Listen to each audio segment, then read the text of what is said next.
చేయాల్సింది చాలా ఉంది. ప్రతి క్షణం నాకు ముఖ్యమైంది. నన్ను నా ఆశయాల్ని నమ్మగలిగితే సపోర్ట్ ఇవ్వండి, లేదా నా మానాన నన్ను వదిలేయండి. శభాష్! చాలా చాకచక్యంగా తప్పించుకుంటున్నారు రాజశేఖరం గారు. మీ ముచ్చట తీర్చుకోవడానికి మమ్మల్ని బలిపశువులు చేసి ఆడుకుంటున్నారు. అడిగేవారు లేరనుకోకండి. పుట్టుమచ్చలు మార్చి సర్టిఫికెట్లు పుట్టించినంత మాత్రాన ఓడిపోయాను వదిలేస్తాననుకోకండి. అవసరమైతే DNA చేయిస్తాను, వేలిముద్రలు తెప్పిస్తాను. నా ప్రాణాలు పణంగా పెట్టైనా ఆ రాక్షసిని, మా నాన్నని ఈ స్థాయికి దిగజార్చిన నీచురాల్ని ఇంటి నుండి బయటికి ఈడుస్తాను. అనుకున్నది సాధించడంలో నేను మీ కూతుర్ని. మర్చిపోకండి mister Rajasekharam. Get ready for the final battle. ఆఖరి యుద్ధానికి సిద్ధంగా ఉండండి. Good bye.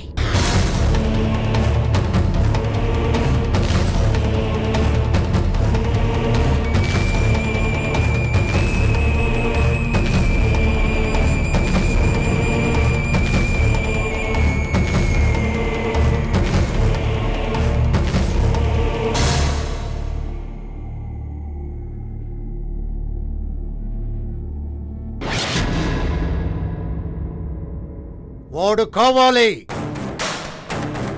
నాకు వాడు కావాలి. వాడి శవమో 1 గంటలో నా ముందుండాలి. ఇప్పుడేంటి ప్రయోజనం ఏంటి? ఎప్పుడో చెప్పాను, ఎంత మొత్తుకున్నాను, విన్నావా? ఒక్కసారి ఛార్జీ షీట్ ఏంటో చూసావా?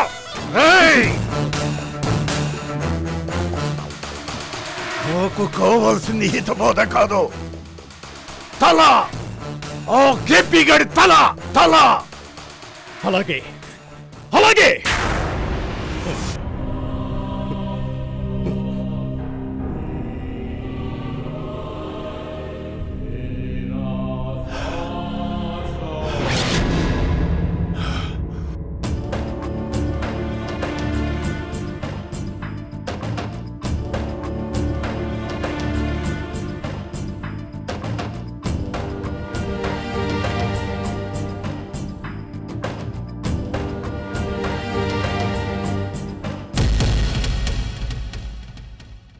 అర్చన,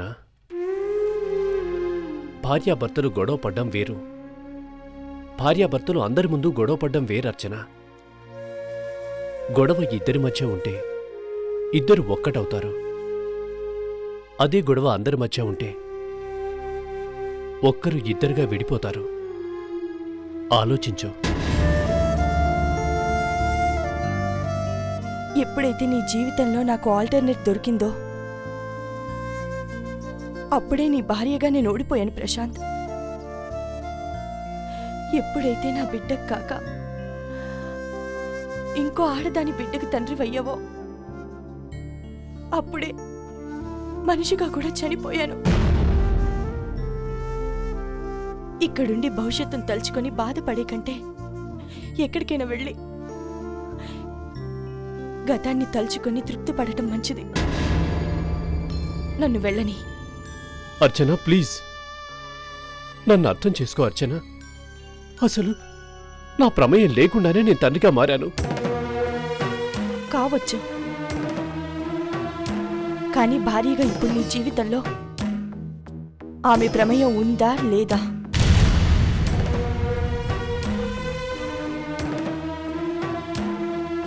దివ్య నీ భార్య, నీ బిడ్డకి తల్లి. అవునా కాదా? భార్య లాంటిదే కావచ్చు, కానీ భార్య కాదర్చన.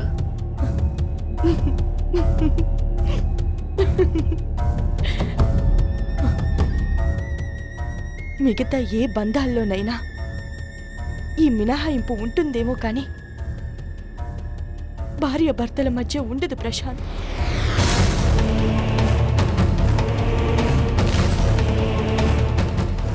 భార్య లాంటి భార్య, భర్త లాంటి భర్త ఉండరు. భార్య భర్త అంతే. నా దృష్టిలో నువ్వు దివ్య భర్తవి.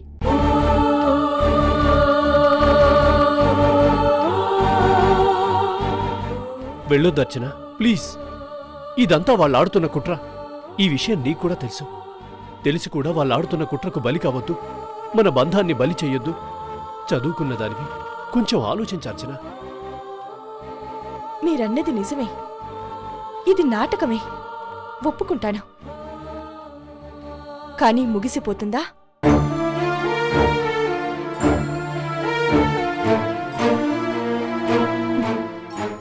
చెప్పండి. వాళ్ళ నాటకం బయటపడుతుంది. మన శత్రువు జైలుకెళ్తాడు. మనందరి జీవితాలు బాగుపడతాయి, పరిస్థితులు బాగుపడతాయి. కానీ ఈ కథ మారుతుందా?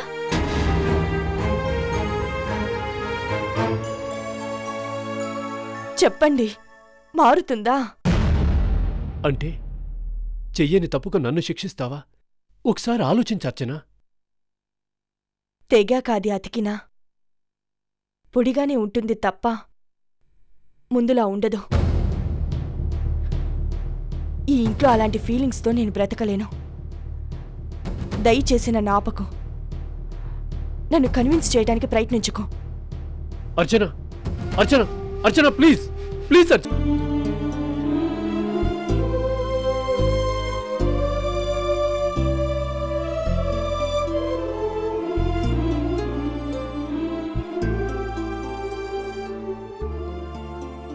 మావయ్య గారు రిలీజ్ అయ్యి ఇంటికి వస్తున్నారన్న సంతోషం నీకు లేదంటే మల్లిక గురించి ఆయన ఏం చెప్తారని టెన్షన్ పడుతున్నావు కదా రంగా?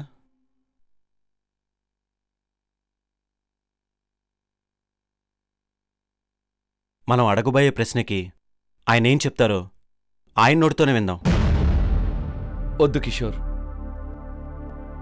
అదేంట్రంగా? నిజమేంటో ఆయన నోటి నుంచి వింటానికేగా ఆయన గెలిపించింది. లేదు కిషోర్, మా నాన్నను నేను గెలిపించాలని గెలిపించాను, అంతేకాని ఆయన నిలదీయటానికి కాదు.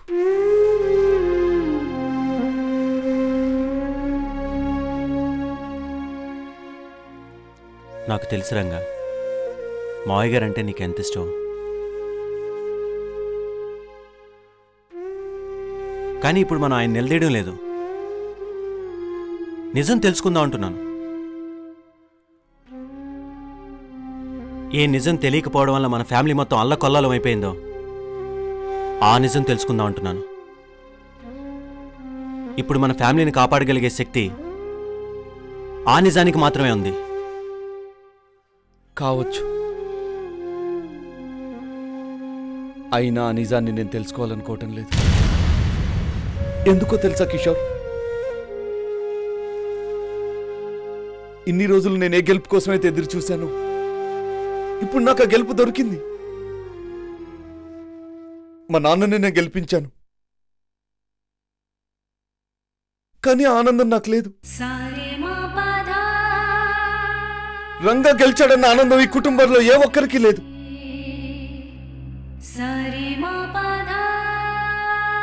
ఎందుకో తెలుసా, ఈ కుటుంబమే సర్వనాశనం అయిపోయింది. అదేంట్రంగా అలా ఎందుకు అనుకుంటున్నావు? ఆయన గురించి తెలుసుకుందాం.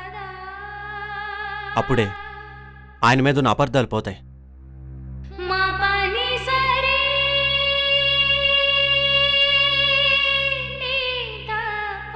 ఆయన గురించి నేను ఏ నిజమో తెలుసుకోవాల్సిన పని లేదు.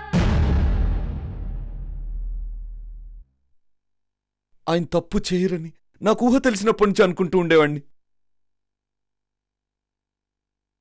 కానీ ఇప్పుడు ఆ నమ్మకాన్ని పోగొట్టుకుని నేను బ్రతకలేను. నువ్వన్నట్టు ఏం జరిగింది అని మనం ఆయన అడుగుతాం.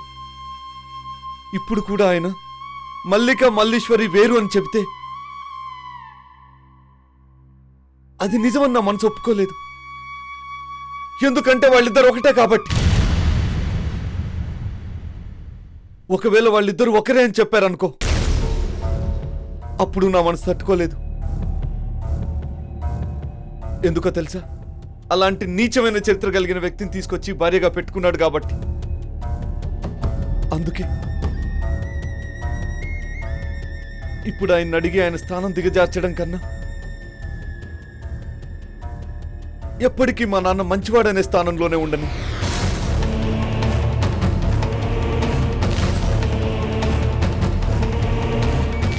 రంగా, నువ్వు అనవసరంగా లేనిపోని అని ఊహించుకుంటున్నావు. ఊహించుకోవడం లేదు కిషోర్, నిజం చెప్తున్నాను. మా నాన్నంటే ఎంత ఇష్టమో ఆయనకు కూడా చెప్పుకోలేని పరిస్థితి నాది. రాజశేఖరం గారి కడుపున పుట్టిన కొడుకు ఒక్క కేసు కూడా గెలవడం లేదని అందరు నవ్వుతూ ఉంటే, ఒక్కసారైనా కేసు గెలిచి మా నాన్న ముందు గర్వంగా నించుని, మీరంటే నాకు ఇష్టం నాన్న, అందుకే ఈ కేసు గెలిచానని చెప్పాలని ఉండేది. నేను ఈరోజు కేసు గెలిచాను, కానీ లాయర్గా ఓడిపోయాను. ఎందుకో తెలుసా కిషోర్? నేను అబద్ధాన్ని నిజమని వాదించి కేసు గెలిచాను. నేను కోర్టును మోసం చేశాను కిషోర్. రంగా, ఎందుకు అలా అనుకుంటున్నావు? నువ్వు అబద్ధం అనుకుంటున్నది నిజమై ఉండొచ్చుగా.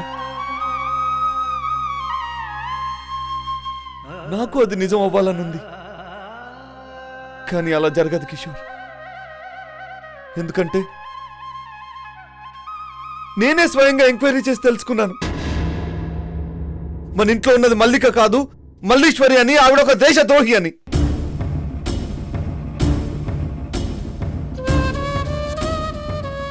సాధారణంగా నాలాగా తప్పులు చేసిన వాళ్ళకి బార్ కౌన్సిల్ శిక్ష వేస్తుంది, కానీ ఇక్కడ నాకు నేనే శిక్ష విధించుకుంటున్నాను.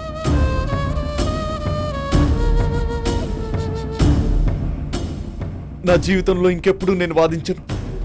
రంగా, ఏంటి ఆవేశంతో నిర్ణయం తీసుకుంటున్నావు? లేదు కిషోర్, ఆలోచించే చెప్తున్నాను.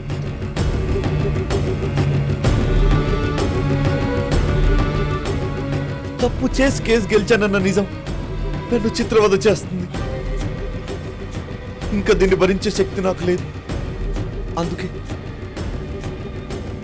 ఇలా ప్రక్షాళన చేసుకుంటున్నాను.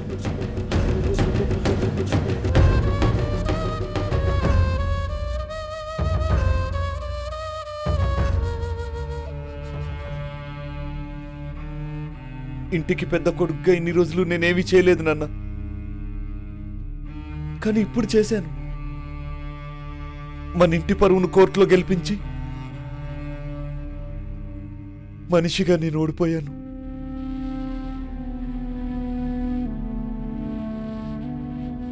ఈ ప్రయత్నంలో నన్ను నమ్ముకొని వచ్చిన భార్య బిడ్డలకు అన్యాయం చేశాను. అందుకే వాళ్ళ దగ్గరికే వెళ్ళిపోతున్నాను.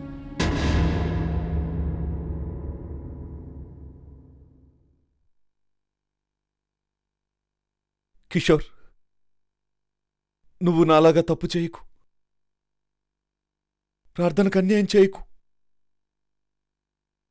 దాన్ని బాగా చూసుకో.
రంగా,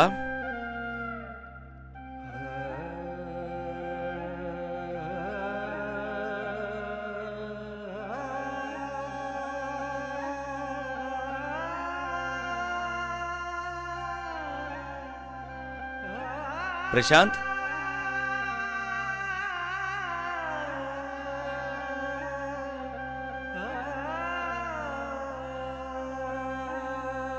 శరత్, ఎవ్వరూ లేరు.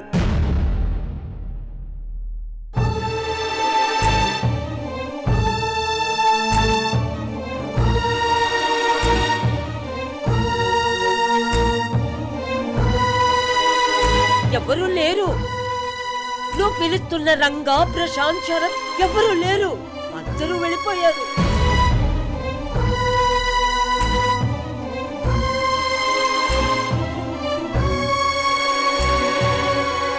ఇప్పుడు నీకు తృప్తిగా ఉందా? చెప్పు.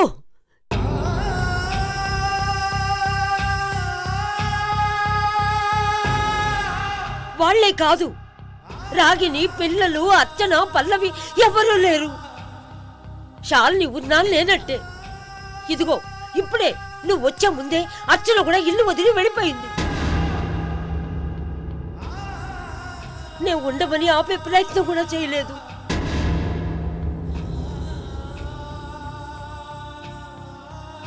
ఎందుకో తెలుసా? వాళ్ళని ఆపే పెద్దరిక నాకు లేకుండా చేసావు కదరా నువ్వు.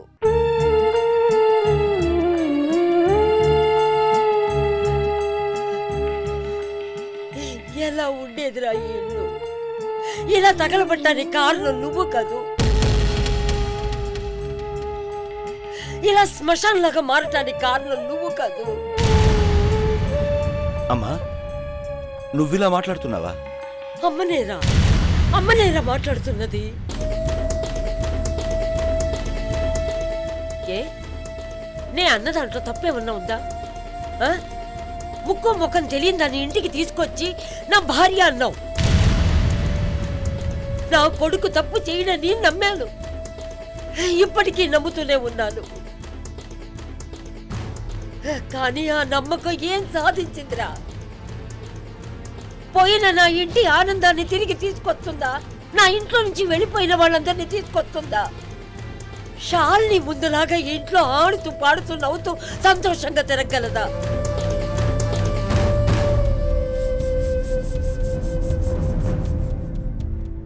ఏం చెయ్యగలదురా? నీ మీద నేను పెట్టుకున్న గుడ్డి నమ్మకం?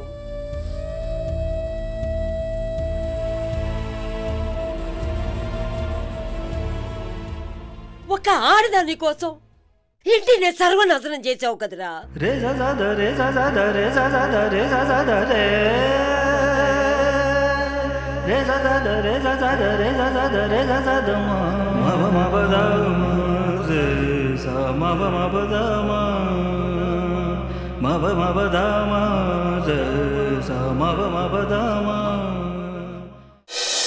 ఇప్పటికి కూడా నిజం చెప్పకపోతే మీకు ద్రోహం చేసినట్టు అవుతుంది. నన్ను ఆయన పెళ్ళాడారు, కానీ ఎందుకు, ఎక్కడ, ఎలాంటి పరిస్థితుల్లో, ఎవరి గురించి?